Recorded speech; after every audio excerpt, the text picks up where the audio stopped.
Good morning and welcome to our council meeting for Thursday the 4th of June.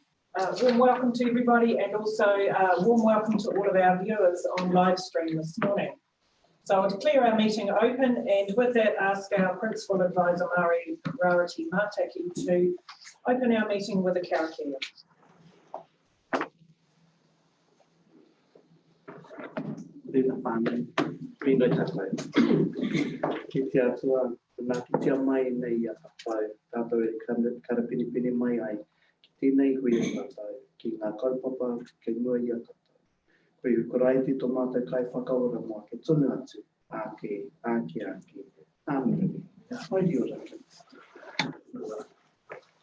Thank you. No apologies. This morning we have a full team.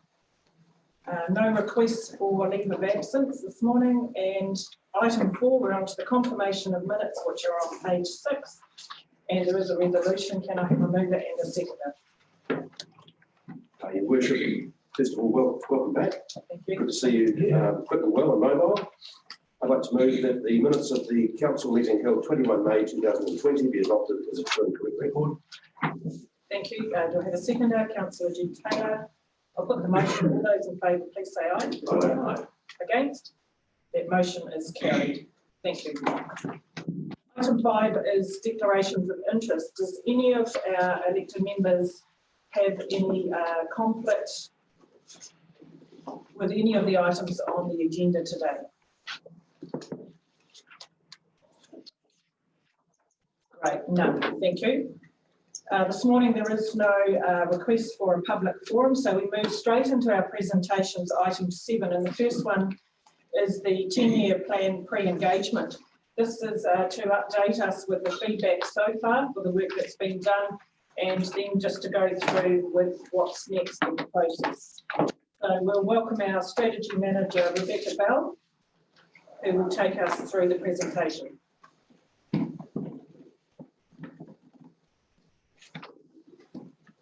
Morning, everyone. Where am I supposed to situate myself?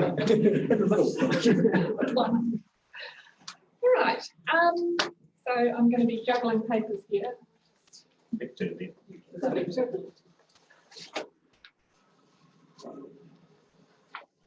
Sorry, you're going to have to grip your neck. All right. Can we get that in the presentation view, Ellie?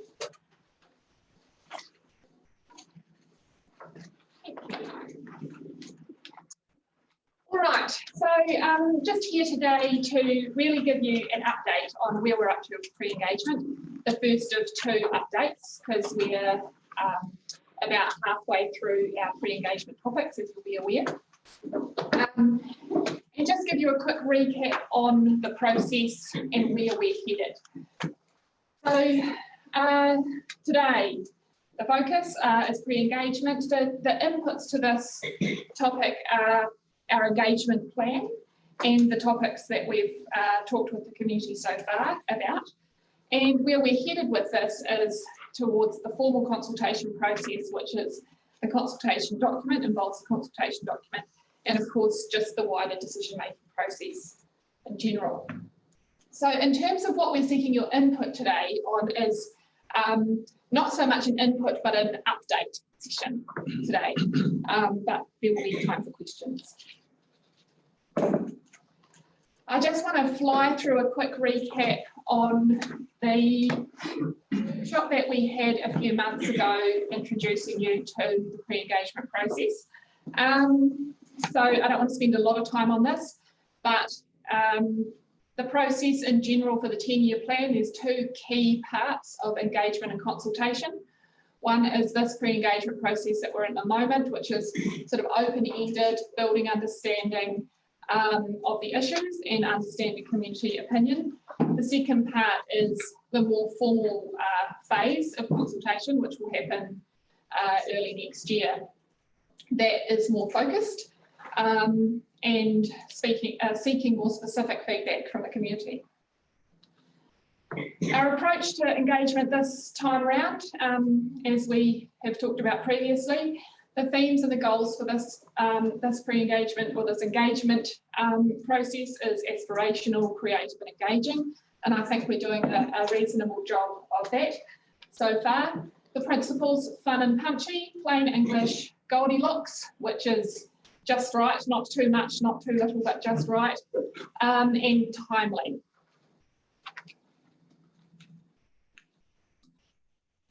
So you'll recall this little diagram, which is a summary of of the process that we're taking for each of the topics that we're talking with the community about. So we start with a hook question or a statement, and you will have seen those on Facebook with some kind of quirky question or comment with a bit of a quirky picture to go with it.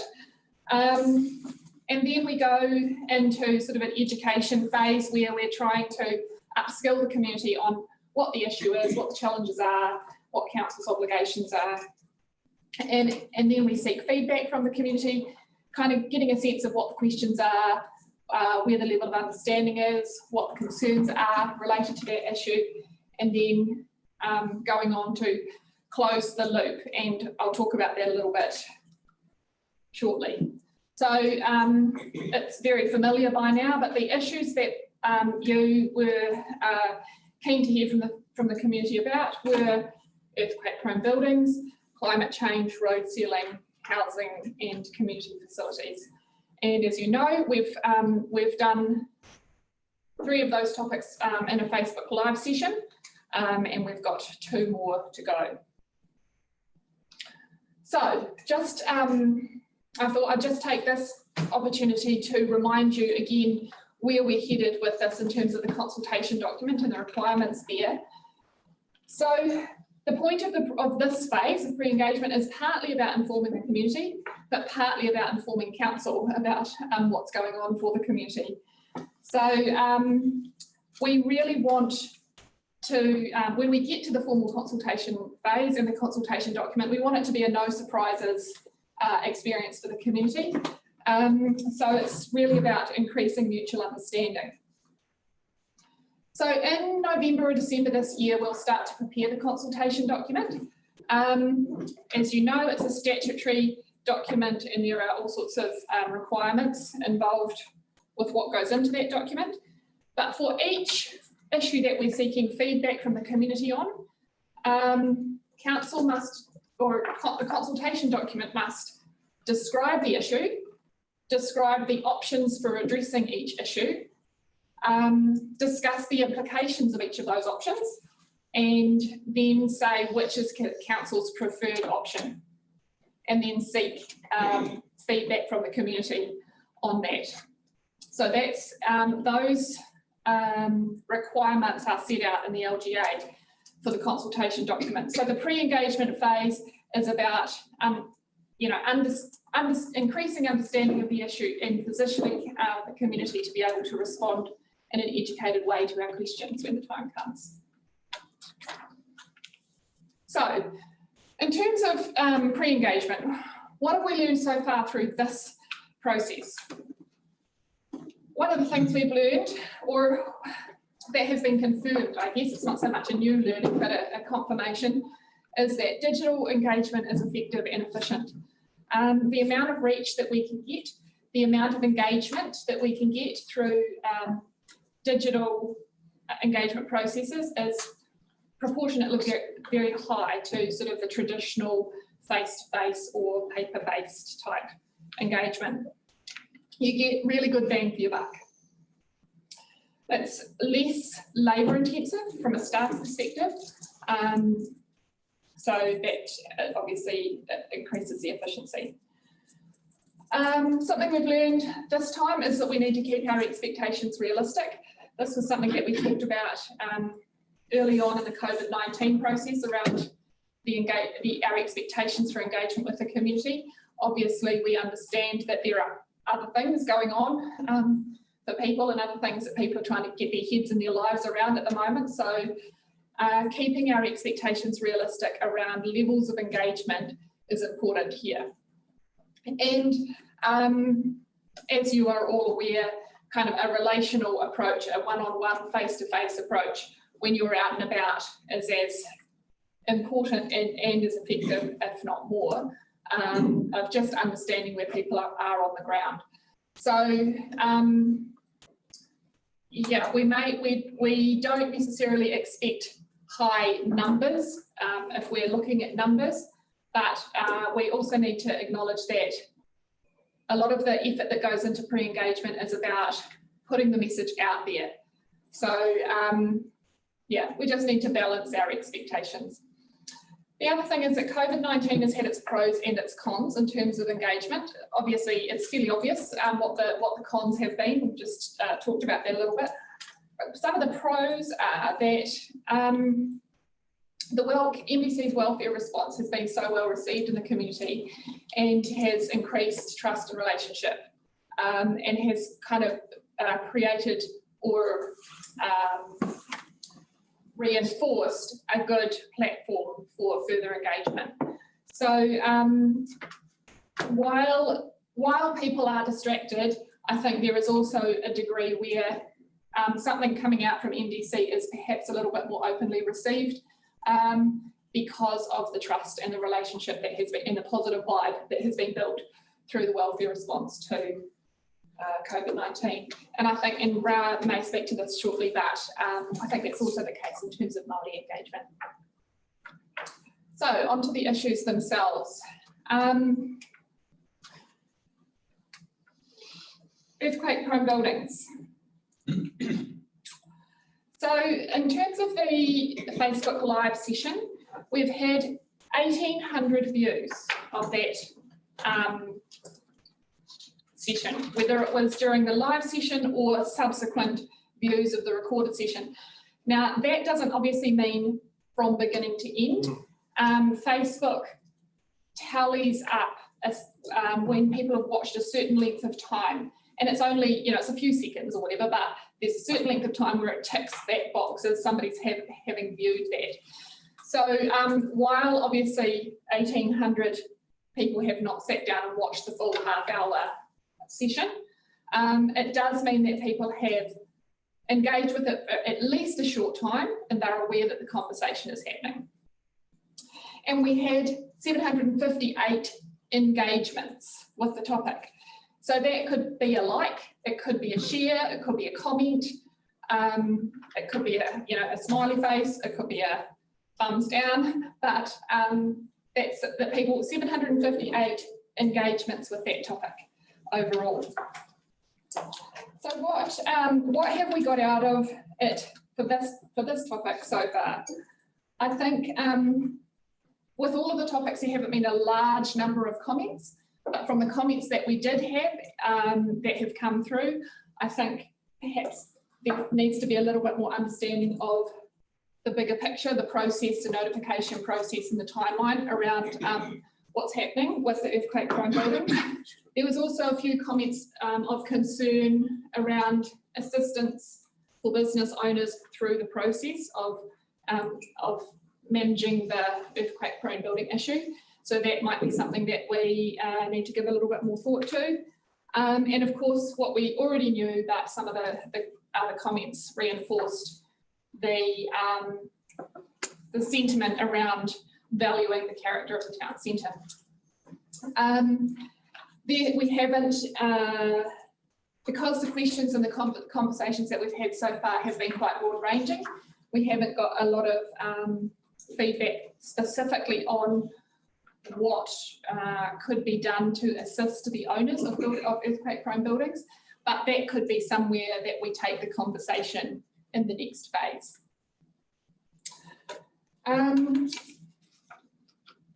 On to climate change. In terms of views, again,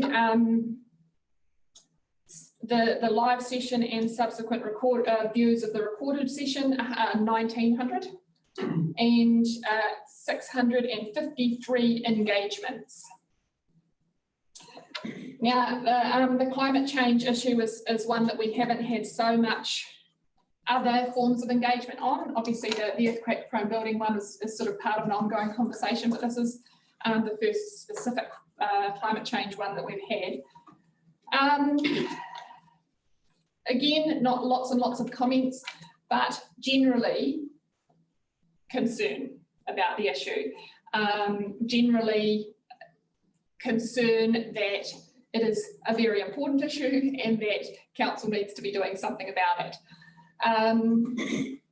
Concern that we are focusing on mitigation as well as adaptation, and also quite a lot of positive comments about the environmental strategy and being keen to be involved in the development of that.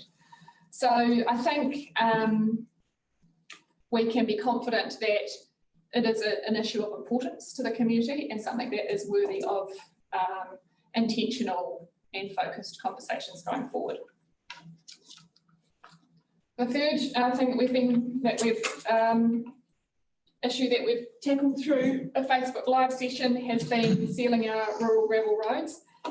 Interestingly enough, there have been 2,300 views of that topic and 103 engagements. So, and the sorts of questions and comments that have come through, there was a lot of interest about forestry, the impact of trucks on the roads, and that kind of the whole picture of conversation around the impact of forestry on the roads.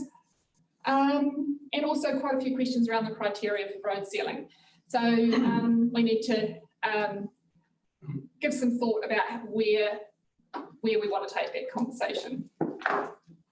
The next couple of issues that are scheduled for Facebook Live is the housing issue, shortage of housing in the district. That's going to be on the 15th of June with Councillor Humphrey and Brent LOIMA. And then the community facilities topic is still to be decided in terms of a date. Obviously council needs to be in a position to have that conversation meaningfully with the community. So when we are better able to have that conversation, we will set the date for that. But we have indicated to the community that they can, be aware that that's coming. So I want to just ask Ra to come and have a chat about what we're thinking and where we're at with our engagement with Māori.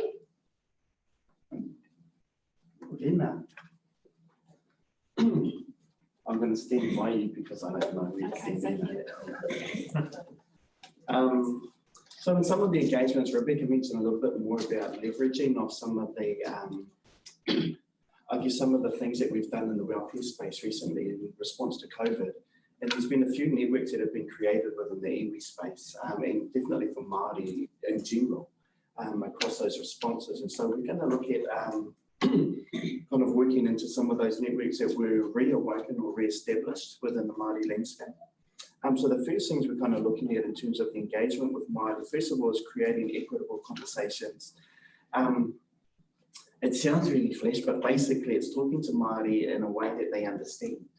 So when we're talking about global warming, there are some technical aspects that we don't quite actually talk about in the Māori space, but we may lean into conversations more around atua Māori and around whakapapa and around some of the historical perspectives around the earth and the creation stories that they have. So the historical narratives, and bringing those into this conversation will help us engage in the conversation a bit more with Māori, so making them a bit more responsive. By doing that, so application of a Māori worldview and how we communicate and how we talk to people. So we're talking about developing maybe a one-page on different conversations and things that will trigger and ignite conversations with Māori in a way that's meaningful to them. So when we talk about global warming, obviously the rivers come up and what they look like and how they work across the landscape. And using names of local rivers actually have meaning to them too, because there's a whakapapa connection. To the people, again, igniting more kind of conversation and interest in the conversations we're looking to have. And then from the response and the feedback, translating that back across into council and looking what that means for us and how we engage across those. Feel free to ask any questions as you go. Also looking at, when we are looking at these conversations, just realising and remembering that though we're talking about global warming, it's not a conversation that's in an isolation of anything else that's going on in the Māori landscape, that we're actually weaving these things together and how they impact across the Māori landscape as a whole. Investing in relationships, so looking at how we, not only the relationships that currently exist, but also looking at some of the, I guess, the responsibilities between council and Māori and what they look like. So as council, we look at what we call it in the treaty partnership, at the kawanatanga version or the kawanatanga aspect of governing and overseeing different assets. Whereas in the Māori perspective, we're talking about tiratanga. It's about enabling them a way and a process to still maintain their mana and their stewardship over the resources that we're responsible for governing. And so trying to find a really good balance between the two. Creating transformational conversation, not transactional. And I think we've done really good in that area in the past, and being able to have a genuine interest in what's happening to our people and what's going across our communities. When we're looking at engaging with content, like we kind of mentioned before, presenting content to Māori in their forums so that they can have conversations and explore it in their own way and what's meaningful to them. And being there for the conversation to kind of ask and provide any additional detail or information that might be helpful to progress those conversations for them. Also looking at overlays with existing concerns and interests to Māori. So though we may be talking about earthquake-prone buildings and things like that, also remembering what some of the historical features of those buildings are to Māori and congregations that they've had in the past, and whether some of that stuff still exists for them or not. When we're moving them on lands and roads, recognising what that means to a community historically as opposed to just kind of what it looks like for them now. So remembering there are some whakapapa or genealogy aspects to different things. Also looking at when we are engaging with content, providing a number of platforms to do that. Sometimes we've been guilty of sending emails and those kind of conversations, but now sending them in a number of platforms and in a number of ways that are helpful for Māori. And what they're really valuing at the moment is the face-to-face conversations. And so looking at what that means for us in this time, as well as we progress to level 1 and back to a BAU kind of approach, what that actually means.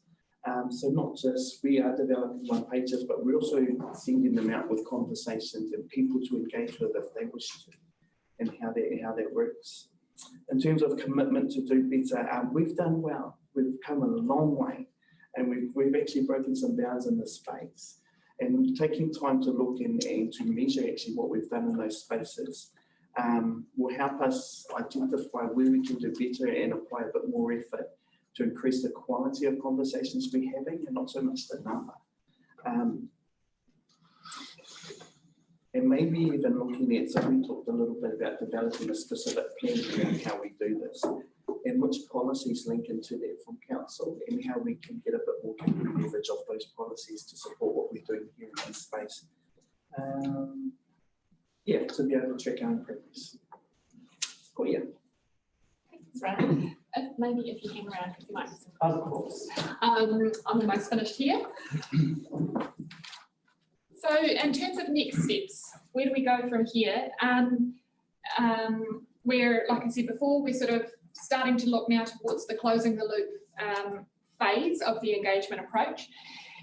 And that may be saying, we've heard what you've said, and this is where we've got to, or it might be we've heard what you said, we want to understand more about this aspect of it, or we want to ask you a few more specific questions about this. So we need to think about what that closing the loop for each of the topics that we have done so far, what that might look like, and what we'll do to achieve that is I need to just talk to some of the relevant staff members and think about what some of the options might be, where we might go with this in terms of further, perhaps more targeted engagement, with a view to how can this facilitate the formal consultation process. And I will come back to you again with some suggestions and ideas of where you guys might want to take this in the next phase. So the pre-engagement phase is a little bit sort of open-ended, but obviously we need to get to a point where we've informed the consultation document in a meaningful way. So, are there any questions?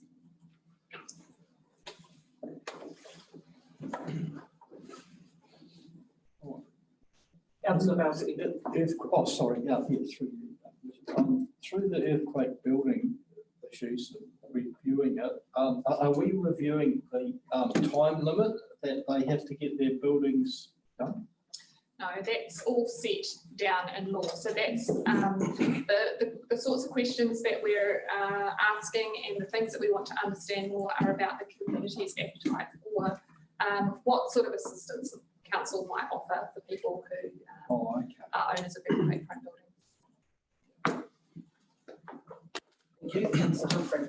Thank you. Sorry, I'm just going to turn my back to you. Thank you for that presentation, Rebecca. I guess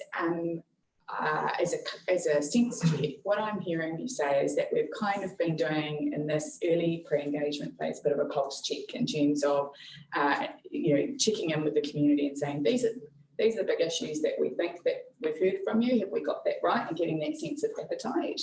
And actually that next stage of pre-engagement is probably more around what some of the options, the tangible options might look like that will help inform our thinking as we move into that formal consultation process. Is that a fair summary?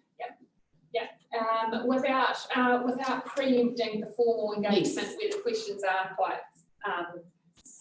specific and targeted. Yeah. So, and the consultation document will have sort of the weight of other research behind it as well, in terms of the options and implications. Yeah. So we have to, we're sort of finding our way to a place where we are in a position to develop a consultation document that asks meaningful questions, and that the responses that we get are useful to council in the decision-making process.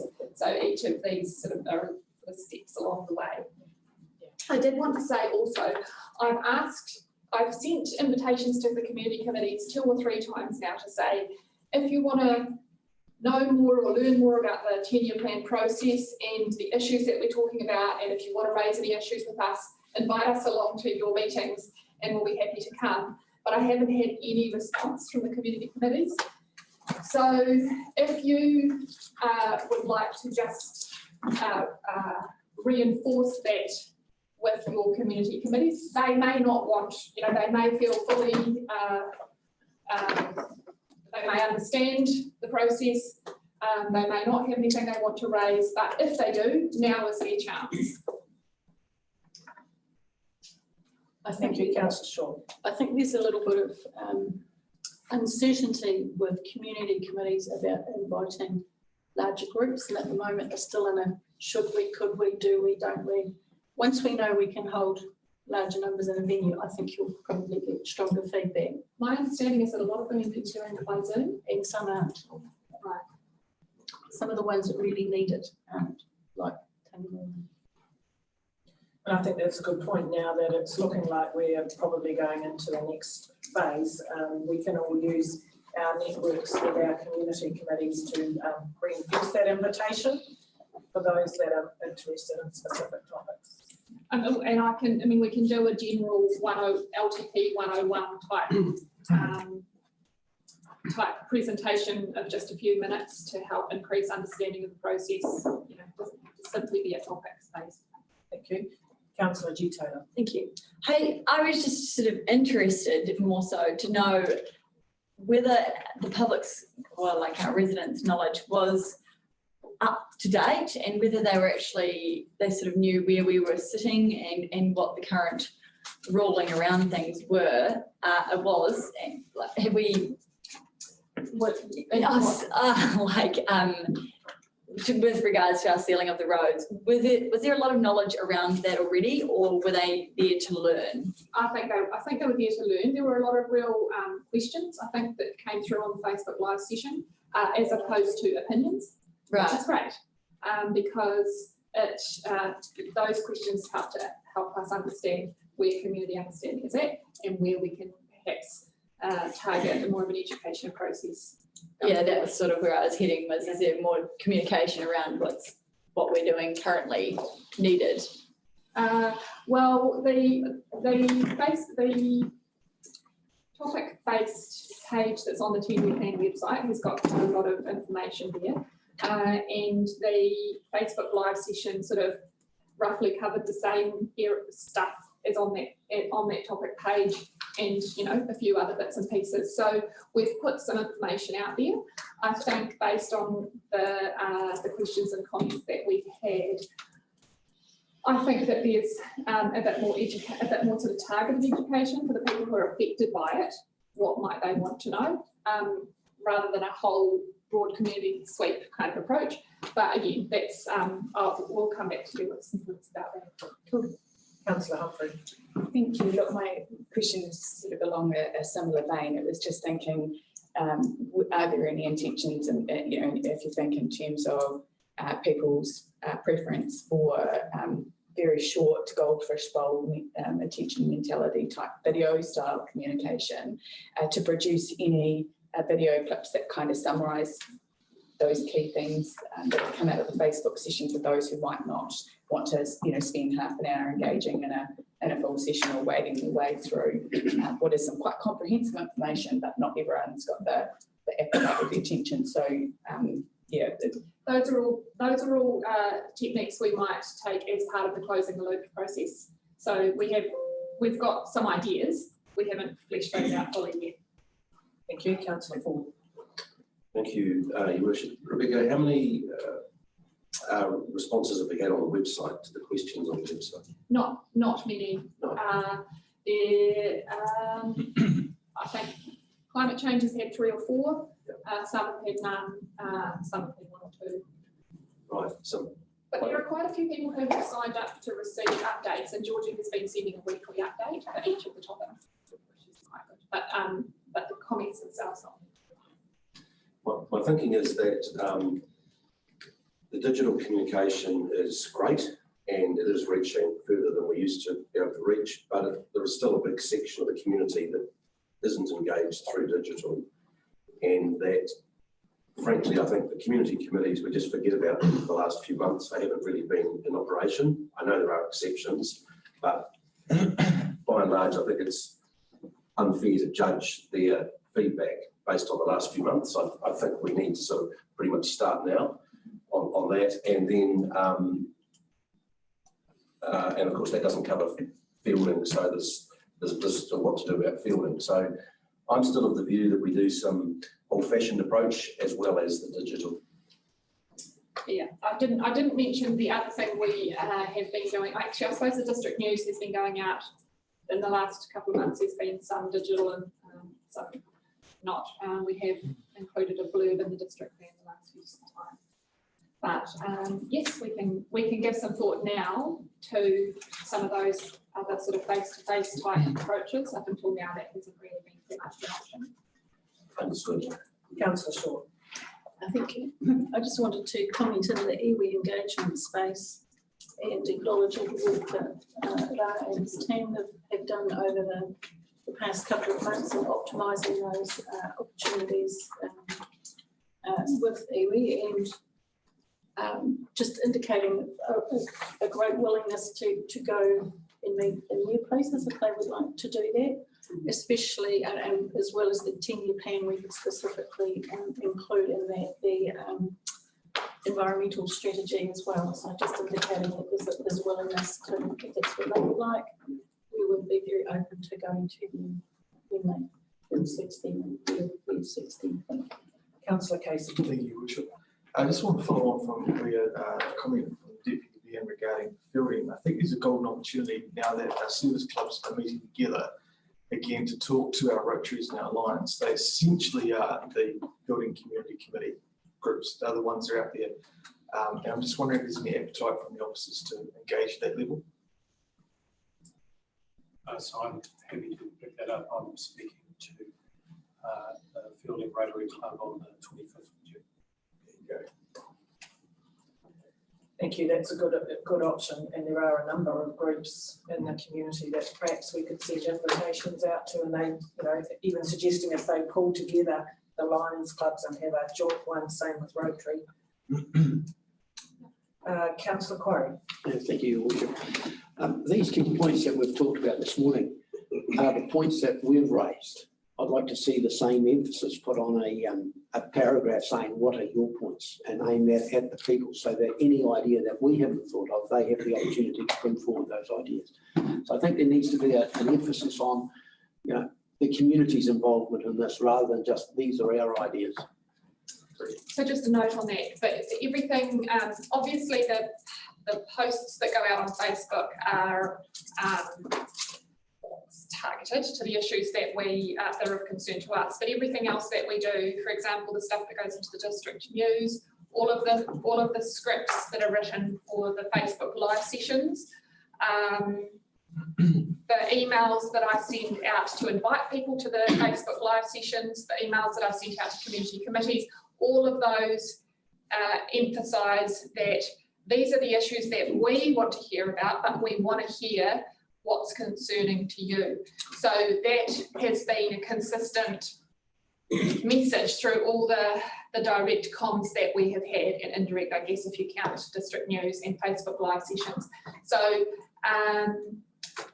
we could do a separate campaign for that, but I have tried to be quite consistent about making sure that that is included, that these are the things that we think are issues, but we want to know what your issues are as well. Thank you, Councillor Ford.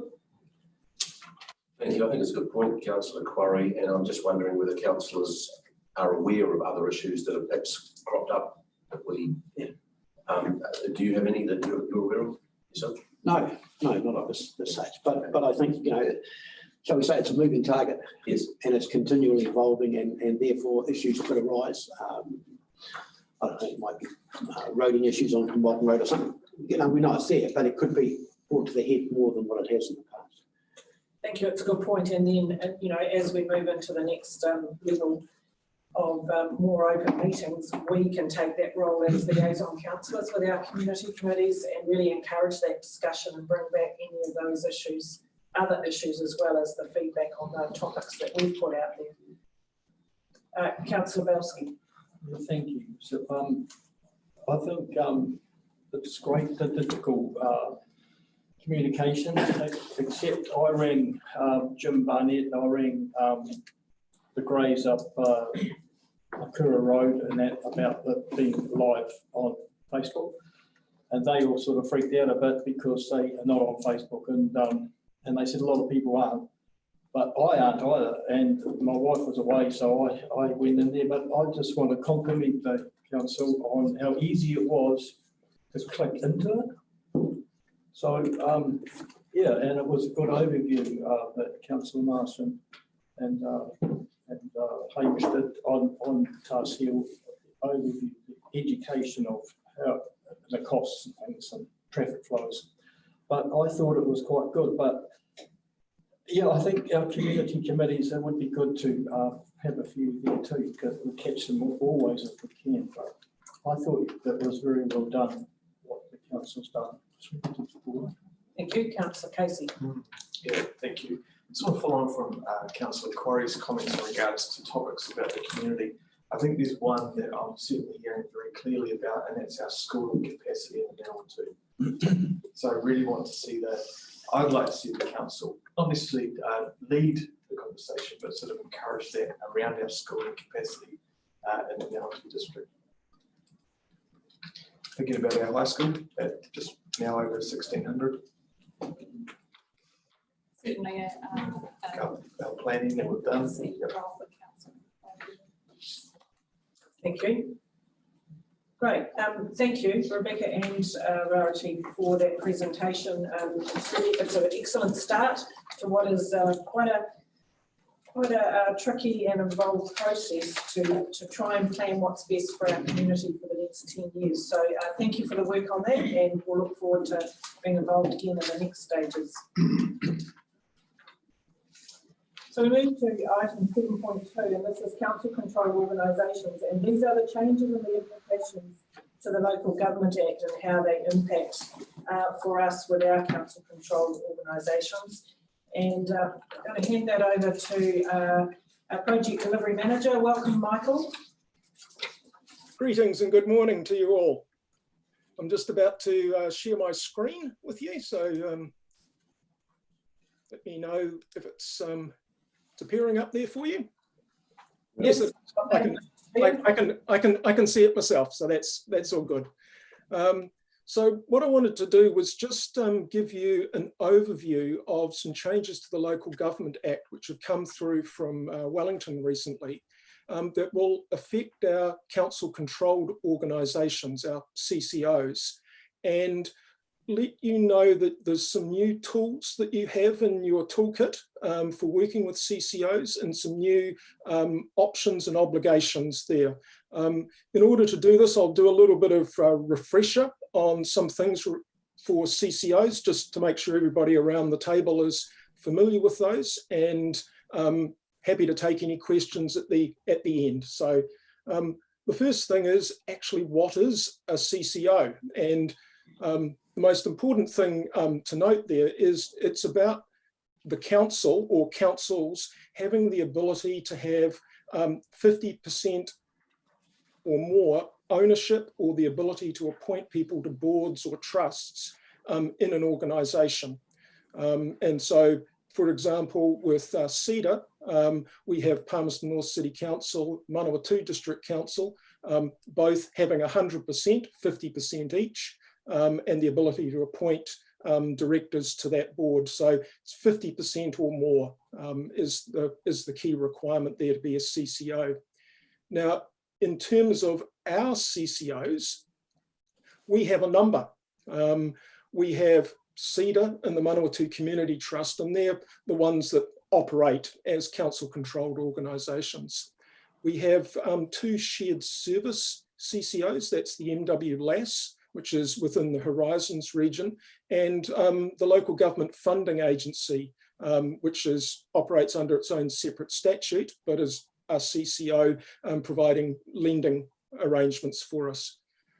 We have 4 very small CCOs, some of them historical, but for specific purposes. The trust dealing with Rangi Woods, the Disaster Relief Fund, the Ohakea Visitor Centre, and the recently constituted Youth and Wellbeing Trust.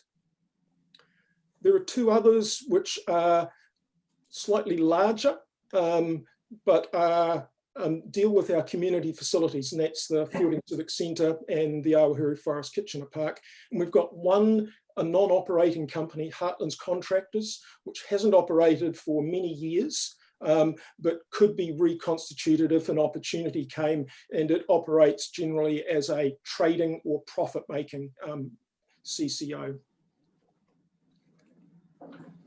Now, CCOs can be exempted from the statutory requirements of doing 6 and 12-month reports and preparing statements of intent. And that's often because some of them are small or their activities are not significant enough, and the costs and burdens of undertaking them can be too much, and therefore they get exempted from those requirements. And the way in which they get exempted is in 2 different ways. One is they can be exempted by the Governor-General with an order in council. And so, for example, the Local Government Funding Agency, because it has its own separate statute and its own reporting requirements under that statute, is exempted from the normal CCO requirements. Or the council itself, that's you, can make a resolution to exempt any of those CCOs from the reporting requirements for 3 years, and it has to be done. And we have probably a little bit of a catch up to do to just make sure we've covered all of those on the list, and also the new ones that have come in. And to be clear, in the statute, LGNZ and Civic Financial Services are specifically listed in there as being not CCOs, even though they are very closely aligned with the local government sector within New Zealand.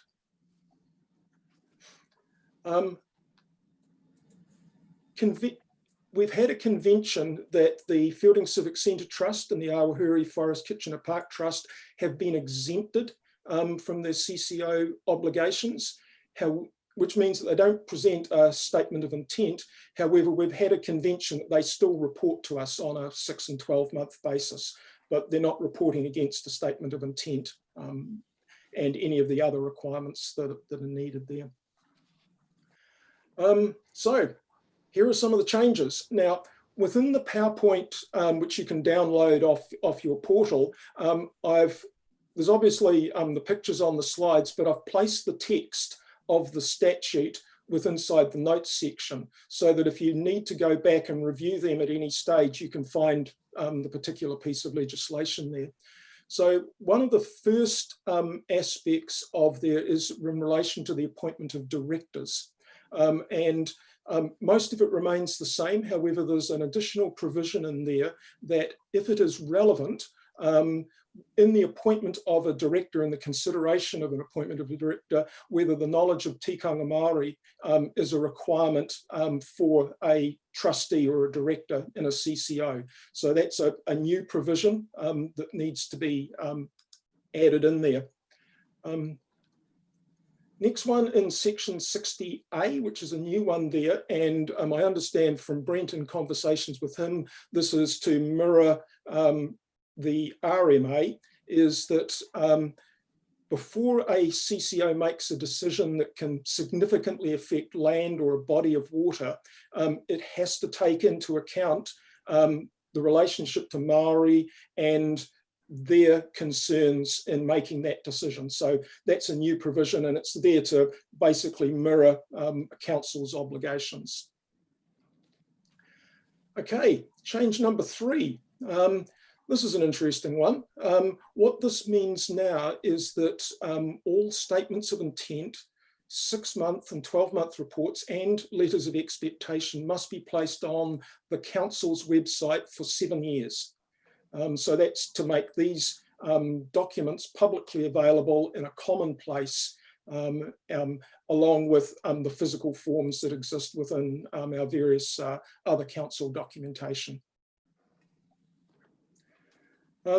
Now, change number 4 is an extra tool for you as council. Along with the statement of intent, you have the ability to request from a CCO that they have extra plans which they have to put in place and report against. An example might be requesting Manawatu Community Trust to have an asset management plan. And so you could request that and have that along the way. The Act itself specifies some examples, but this is another tool that you have which may, depending on circumstances or the things that are necessary, you could request along with the statement of intent to have that. And it's been done in the past with CEDA in terms of some of the plans they've been requested inside their plans as well. Change number 5 is, in the past for CEDA, we've had a letter of expectations, which some of you through the Joint Strategic have debated, worked up and issued.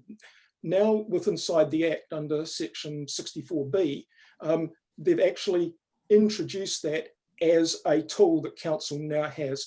And it's no longer called a letter of expectations, it's called a statement of expectations.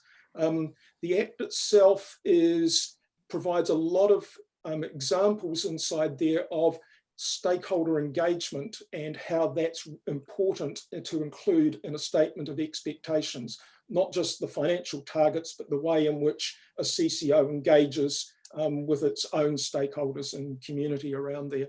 So there's a process inside there, and it's now available inside the Act as something that can be done for all CCOs. Change 6 is something that you also have new inside your toolkit under section 66, along with the 6 and 12-month reports, which are obligatory for CCOs. There is the option that you can request quarterly reports. Maybe that's more appropriate for trading organisations. However, it's an option that is available, and the reports are required within 2 months of the end of each quarter. A new change in section 71, and this is just to be clear, CCOs are council controlled and they're all subject to the Local Government Official Information and Meetings Act. But one of the provisions they've added in there to make it clear is that if anything that would be protected under LOIMA, the CCO is not obliged to report on that in their statements of intent or their 6 and 12-month reports. So that still, for commercial reasons, enables those things to be protected. Okay, timing. And this adds another tool for you. So the timing set out in Schedule 8 is that the draft is to be with council by the 1st of March. The board of the CCO has to consider any feedback by the 1st of May, and the final SOI has to be in place by the 30th of June. However, a new tool that you do have is that you can, for any of those 3 steps, extend the process by 1 month, provided you pass that as a resolution of council. So that's another option that you have there. Change 9 allows for the world to change. And what this does, it allows for either the CCO or the council to request a modification and pass a modification to the SOI. So that might be circumstances that occur through the year that a particular objective is no longer relevant, or something new has come up and a new objective needs to be placed in there, or a target is seen as either too light or unrealistic, and that can be modified. With that modification, it therefore means that the reporting for the next reporting also is in line with the new modified statement of intent, not the original statement of intent. So that's a new tool that you have, and there's a process that you do for informing each other of those requests and passing them as resolutions to get this statement of intent modified. So that's a new tool that you have and can deal with the changes in the world that do take place. And change 10 is the final change, and that is previously you just had the current year's financials and non-financial targets. Now it's obligatory that in terms of the SOI, it has 3 years of non-financial targets and measures and 3 years of financials. CEDA do this already, but it's a requirement now for all CCOs who are not exempt to provide that for 3 years. I've added some extra slides there at the end for your reading, but these are the 10 key changes to the Local Government Act in regard to CCOs that I just wanted to make sure that you were aware of and that you knew that you had these in your toolkit there. So any questions or comments? Thanks, Michael. When you're going through them as we have just done, you could, the cynic in me would say, this just adds a whole lot more paperwork and steps that you have to go through. But I'm assuming the purpose for all of these changes is to give us more flexibility about how we work with our CCOs, transparency, accountability. Yeah, that's there. And one of the things there was the original drafts of this were actually quite, probably a little bit more burdensome in there. And one of the things was that they were going to have some extra reporting requirements for CCOs that had assets greater than $10 million, which would have affected Manawatu Community Trust. So those provisions didn't come through in the final version. Okay, any further questions of Michael? Councillor Humphrey. Thank you. Look, obviously there's always that tension between the compliance burden, but I can certainly see the strategic driver here in terms of having clarity around the direction that CCOs are travelling in, and lifting, governance performance across the board. I've got 3 questions. The first one was just, you talked about the timelines for the statement of intent, etc. In terms of the statement of expectations, if we're to deliver that, are there timelines prescribed around that? No, there are no timelines included in there, other than there's probably just more one of a basic logic that the purpose of it is to inform a statement of intent, therefore it needs to be delivered in time for a CCO to develop a statement of intent. I guess I was just thinking about that from a Christmas shutdown, January holiday period. It requires that, being quite organised either at the end of the year, or at the very beginning of the year on our intent. The appointment of directors, you touched on the knowledge around tikanga Māori. It might be, this might be feel free to answer or to throw to Rarity if it's better. I would like to understand a little bit more about the use of tikanga Māori and what does that actually mean, and also an opinion in terms of, is tikanga Māori the be all and end all, or actually is an understanding of the language and the worldview, and or is that all included in tikanga? I don't understand enough about it. So could we get a little bit more explanation about actually what that competency would look like, please? Certainly, from the point of view of the statute, it's pretty silent in terms of that, and it's only there in terms of its relevance to the governance of the CCO itself. But happy to pass over to Ra. I can't visibly see you, Ra, if you're in the room. But if you've got some thoughts there of how to expand on that, please do. Sure, thank you, Michael. In terms of tikanga Māori, I guess there's a few things to be aware of. Tikanga is merely the protocol implemented or the approach. It's the way we do things. What sits behind tikanga Māori is what we call mātauranga Māori, which is kind of what you referred to in terms of the wider scope of things and why things operate the way they do. Tikanga Māori in regards to a CCO or something like that would be really important to understand as you move across the landscape into the wider community, and how you engage with the people itself. So there are, within council, tikanga Māori for us is really important to understand which people we're engaging with and at what levels and why we're engaging with them. We work with multiple iwi groups here in the Manawatu District Council, so understanding how those complexities work is really important for us in terms of meeting our legislative obligations. So understanding the tikanga amongst the people and how they operate. You have a formal tikanga, which is kind of this is it doesn't move, which is more kawa based, and then you have evolving tikanga depending what the situation is. Different iwi or different Māori set groups will opt to take a different approach. So understanding some of those dynamics can be really helpful, especially in terms when you move into economic development spaces, knowing how the groups will interact and how they weave together. So those informations would be quite, I would see them as advantageous to some of the people who operate on those boards.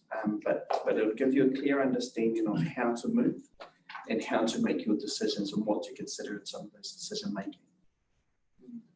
Thank you. Thanks, Ryan. Thank you, Ryan. Thank you.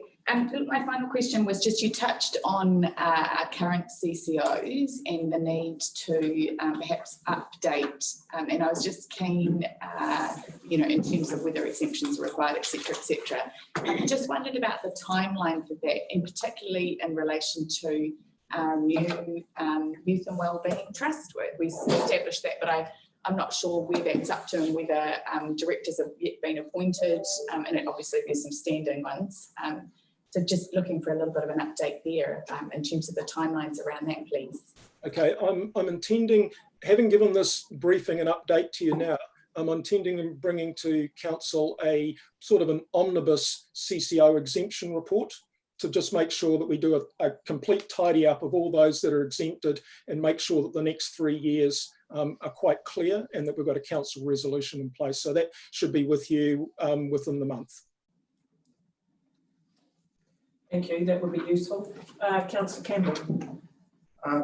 Yeah, just looking at our annual report and the context of what you've presented, Michael, and I note that in there it's noted that Hartnett Contractors Civic Centre Trust, Aohuri Forest Kitchen Park Trust, and the two community trusts are all 100% controlled by council, so they're the full CCOs.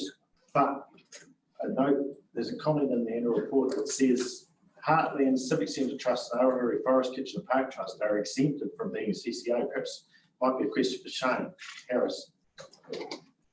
Are we consolidating all those figures fully in here, in the annual report, or not? I understand we are consolidating those figures. Why would the statement be, are they exempted from, they're not exempted from being a CCO, are they? They are CCOs. They are CCOs, you're right, but they're exempted from those financial reporting requirements. Yes. Right. So yes, you can't exempt it from being a CCO if you're appointed directly, they're a CCO, unless you appoint less than 50%. Then it's still considered a council organisation, but they're not the full CCO status. So we've just, the statement in here about being exempted from, it's just exemption from certain reporting requirements. Another statement. Yes. Right, okay, next part of that one is we own 50% of CEDA. Are we consolidating CEDA's figures into our group financial statements? We wouldn't do that for only 50%, would we? Then, and the same for MWLAS, which we own 14.3%. They don't report it as part of our group financial statements either. Okay, and then in the annual report, the next part, the small CCOs that Camp Rangi Woods Trust and those other ones are not mentioned at all. We're not having any association with reporting, financial reporting with those groups. We're not consolidating them in here at all.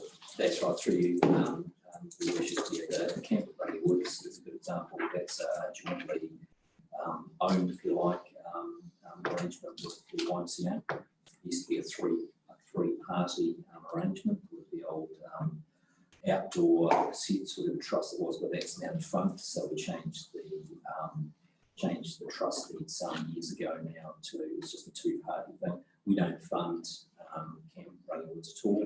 They hold a lease and own the buildings and Total Reserve, and so they have a lease with now the regional council.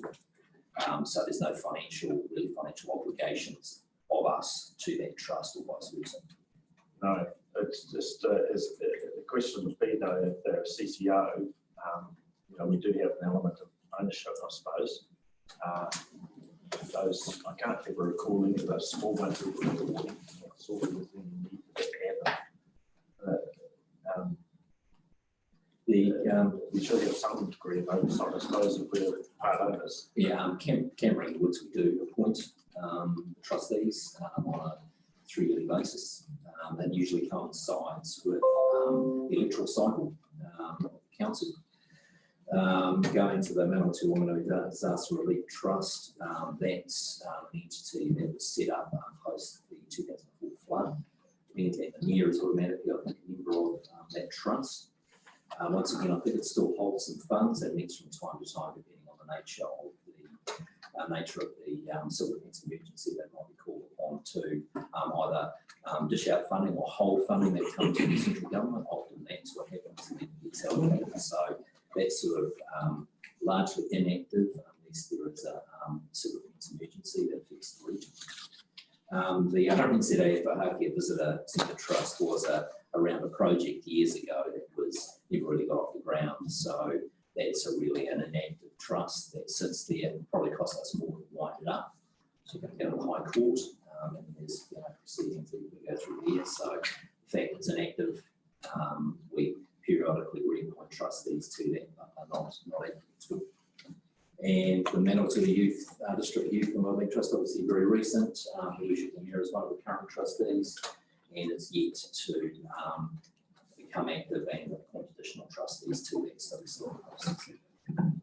So very much those small ones. I wouldn't expect a lot of reporting, given, although Campbell in the Woods, usually we do get a report from time to time from the trust, so it's probably time for us to go back, because they used to come in on a semi-regular basis and just give us an update on what they were doing in terms of how the camp's being run and give us a brief summary of the financials, but they're very much self-funded. Thank you. Any further questions of Michael with his presentation? Thank you, Michael. It's great to be updated with those changes there, and while it's a lot to take in, it will help us when you come back to tidy up exemptions, etc. This gives us a good basis then to work from. So thank you very much for that. You're welcome. Have a good morning, everyone. Thank you. Thanks, Michael. So we move to item 8, notification of late items. There are none today.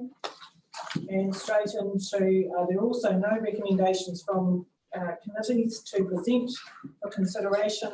So item 10, the minutes from other committees, these are for information only. And the one on the agenda today is the recent Chief Executive's Employment Committee, which was held on the 28th of May. So they are draft minutes from that meeting. So we move straight into the officers' report. We're on page 19, and this is the revocation and replacement of the previous resolution, the bylaw. And you will recall at the previous council meeting, it was moved that council would defer the deadline for receiving submissions for the stock movement and grazing bylaw to allow federated farmers to make a submission. The management team have done some work and checked the legality of that resolution and have come back to us to revoke that with a recommendation, which is on page 19.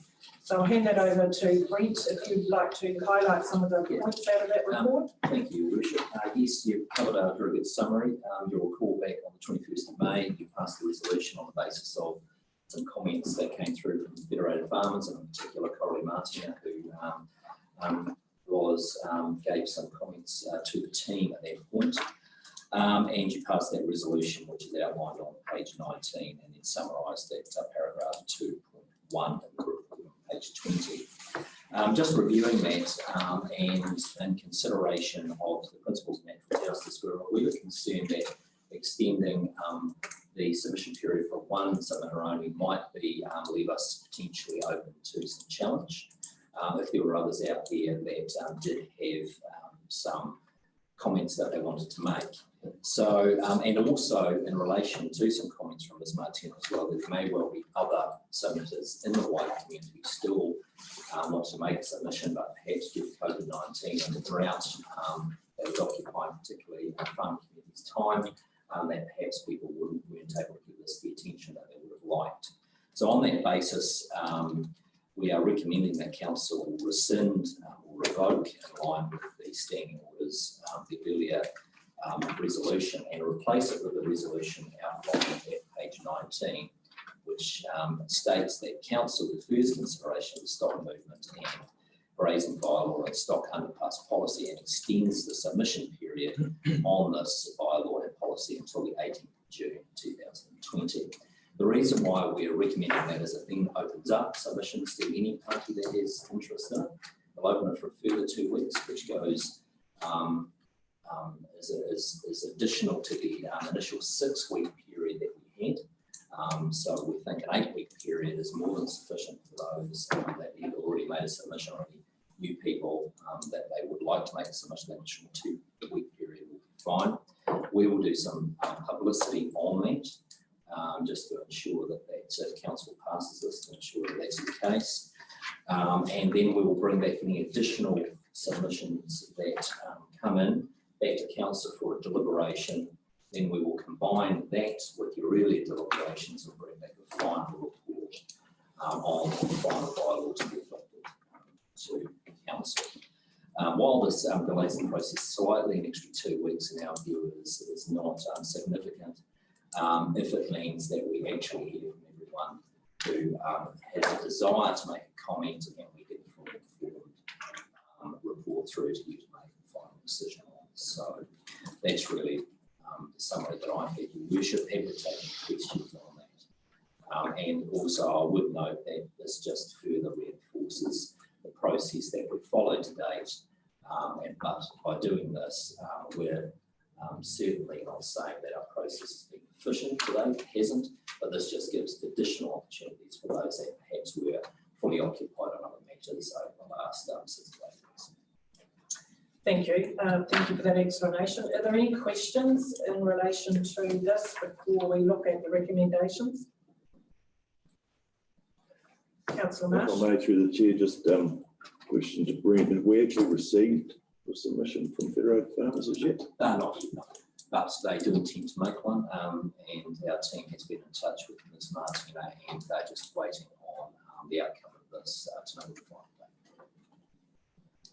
date. I just trying to jot some figures down, but even before we could actually make it before we can make it public, it's going to be at least the 8th of June.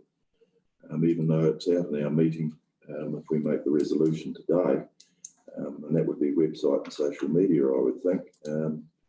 Again, it only leaves them those 10 working days, pretty much. Yeah, I'm just questioning the extension of time, really, in my own mind.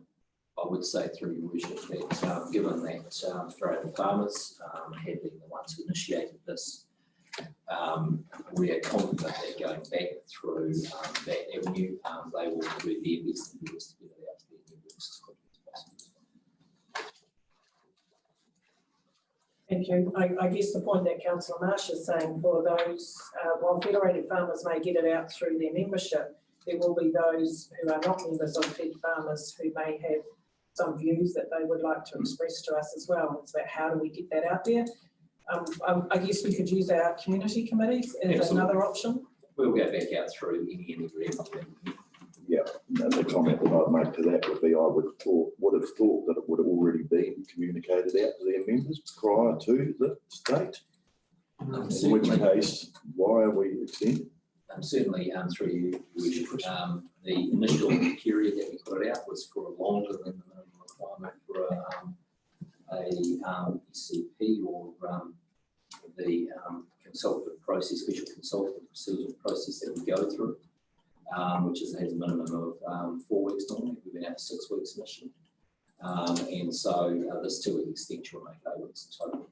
So yes, I would agree that there is, we've given sufficient time for those that probably have already made submissions. That's comfortable, but we had this request. So I think in order for us to make sure that our process is sound, we need to open it up more broadly than just it. Thank you. Councillor G. Taylor. Through you, if there's nothing else, I'm happy to put the recommendation. Thank you. Was there any further questions, comments in regards to that? Otherwise, happy to take the recommendation on page 19. That the following resolution be made at the council meeting of 21st May 2020 be revoked. That the council defers consideration of the stock movement and grazing bylaw and invites Federated Farmers to make a submission on that bylaw by 10th of June 2020. And that the following resolution be made in its place. That the council defers consideration of the stock movement and grazing bylaw and stock underpass policy and extends the submission period on this bylaw and policy until the 18th of June 2020. Thank you. Do I have a seconder? Councillor Ford. Thank you. I'll put the motion. All those in favour, please say aye. Aye. Against? That motion is carried. Thank you. So we look forward to receiving our Fed Farmers submission and any others on that topic. So moving on to item 11.9, this is the use of our common seal. This is informing council of where our common seal has been used and what it was used for.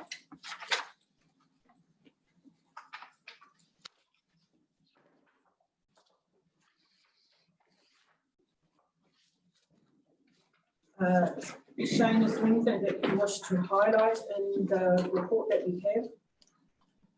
I wish that I it's all pretty straightforward. questions and we can answer them. Mundane stuff. Thank you, Councillor Shaw.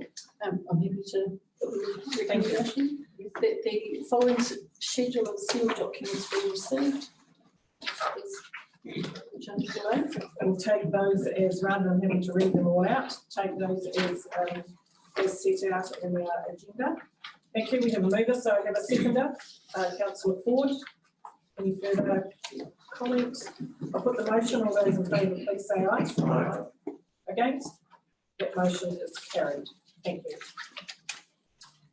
So that brings us to 11.3. These are our LOIMA requests to the 31st of May. They are outlined there in the agenda, as is the response from council, and I'll hand it over to Dr. Templer to make any comment. So council, you look on page 25, you'll see the list of LOIMA questions. There's a series of basically landfill, what we take to landfill, basically motor vehicle tyres, household and industrial waste. And it's from an entity that's Recycled Plastics New Zealand. And someone has also asked for the inaugural council minutes for a series of historic terms. We're not entirely sure why that is, possibly for historic research, but very easy for us to respond. Thank you. So that's straightforward. Councillor Shaw. Just remembering that we're live streaming now, and there's a possibility, I'm sure, that people watching are familiar with council acronyms, and perhaps we should give a little bit more explanation of what it was we just talked about. Thank you. Good point. So LOIMA stands for Local Government Official Information and Meetings Act. Many people will be familiar with the OIA, Official Information Act. The LOIMA is the local government equivalent of that, and it's through that act that anyone can ask questions or ask for information of council, and the default position is we're obliged to provide that information unless there are specific reasons under the act for withholding. Typical reasons relate to commercial sensitivity or protecting the privacy of individuals. Thank you, Councillor Humphrey. Thank you. Dr. Templer, I was wondering, are you able to give us some context on what the definition of a plastic mountain is? How much plastic do you have to have accumulated for it to be a mountain? As opposed to how long is a piece? Well, yeah, I mean, well, I'm thinking about, our transfer station and what gets, stored on site there. At what point does that become, where does, some compressed fledges, of plastic become a mountain? I'll refer to my chief structure. Thank you, Mr. Chief Executive. I think, ultimately, it's a very subjective point. We've got a large site that we can afford to build a large mountain before you need to deal with it. I guess that's what's happening around the country. I guess the key thing really is how much can you hang on to before it becomes a problem. And so a mountain of trash would, or a mountain of plastics or whatever, it's probably going to be site by site, and if there's nowhere for it to go, then a small mountain will be a problem. But if it's been stockpiled on a large site with an end in sight in terms of where it's going to go, then it doesn't really matter what size that mountain is. But if there's nowhere for it to go, then it's probably a problem as a small mound or a large mountain. I know that's not a quantified answer. So it just confused me that perhaps our response is also subjective. Yes. Thank you. Councillor Corrin. Thank you, Your Worship. Yeah, you raise a good point, and along with that are two questions. One is the tyres, the question of tyres and what we do in relation to disposing of tyres, and two, the fire that's involved in those mountains, either a tyre or a plastic mountain. We've seen a case recently where down in Christchurch there was a substantial fire in regard to tyres. Tyres are an area that, I don't know, we just seem to be building them up, and there seems to be no suitable means of recycling. So there are people investigating options for essentially recycling, not recycling, but safe disposal of tyres. It's a fairly intensive process. You have to basically chop the tyre into pieces. You have to remove all the metal from the tyres.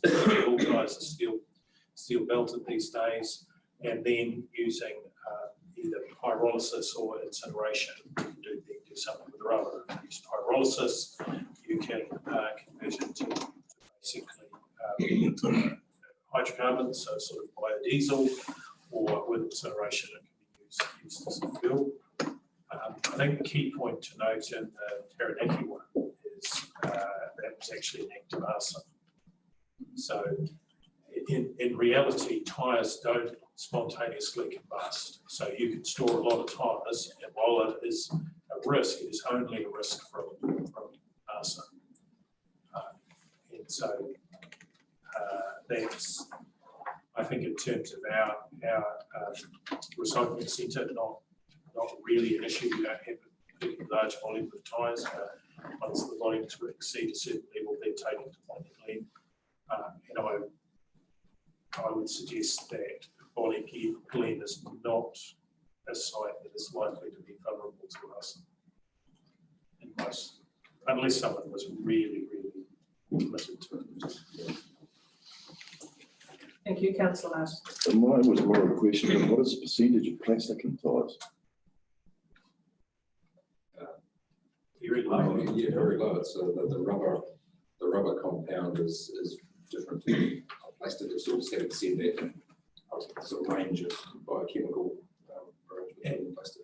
Actually, the exception to that is some of the space saver tyres. They would have a high component of plastic. I was just querying that and the fact that it's an organisation called Recycle Plastics New Zealand asking about tyres. So it's just, yeah. Thank you, and I think for the sake of our viewers watching, having these LOIMA requests come to us each month allows the governance team to see what are the questions that are being asked of council by who, but also seeing what the response from our management team is to each of those requests. It's a good way of sharing information and understanding what kind of queries are out there. So having gone through those, there is a recommendation on page 27. I have a move it in a seconder, please. Your Worship, I move that the report detailing the requests for information received under the Local Government Official Information and Meetings Act 1987 for the month of May 2020 be received. Thank you. Do I have a seconder? Councillor Hadfield, thank you. I'll put that motion. All those in favour, please say aye. Aye. Against?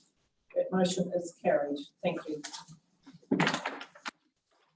So as we said before, there are no late items for consideration today, which brings us to item 13, where council is seeking a motion to go into public excluded. And there is a motion there on page 4. If I could have a move on a second, please. Which I move that the council be excluded, sorry, that the public be excluded from the following parts of the proceedings of this meeting, namely A, confirmation of minutes, that the general subject of each matter to be considered while public is excluded. The reason for passing this resolution in relation to each matter on the specific grounds under section 48(1) of the Local Government Official Information and Meetings Act 1987. Passing this resolution are as follows, and they're on page 5. Thank you. So we have a mover, I have a seconder, Councillor Marsh. I'll put that motion. All those in favour, please say aye. Aye. Against? That motion is carried.